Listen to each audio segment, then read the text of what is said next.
Farg'ona viloyatida 14-iyun kuni mudhish avariya yuz berdi. Unda 2 kishi halok bo'ldi. Qo'qon-Yayban Isfara avtomobil yo'lining O'zbekiston tumani hududidan o'tgan qismida Lacetti va yuk mashinasi to'qnashdi. Hodisa oqibatida Lacettining 18 yoshli haydovchisi va 17 yoshli yo'lovchisi shifoxonada vafot etdi.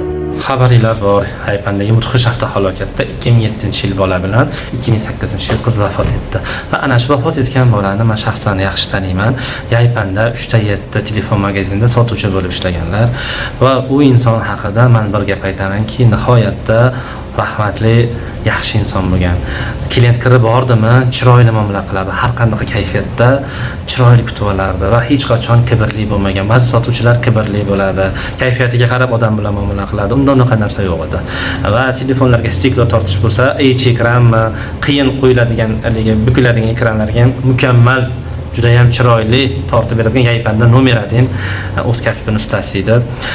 Birovga biror marta qo'pol gapini ko'rmaganman va eng yaxshi afzal tarafi odamiyligi. Misol telefon sotasiz, telefon olasiz, ana shu paytda chexol bilan stikloga pulingiz nabod yetmay qolsa, mayli keyingi safar tashlab ketasiz, mayli sog' bo'ling deb kechib yuborgan paytlari ham juda ko'p insonlar bilan ishlaganini ko'rganman. Ba'zi telefon usta bolalar kibrli bo'lishadi, telefon sotuvchi bolalar klient bilan ishlashganda chexolga pul berasiz, stikloga pul berasiz va oyoq turib olgan paytda u rahmatli, mayli sog' bo'ling deb odamni past ovozda xijolatga qo'ymas edi.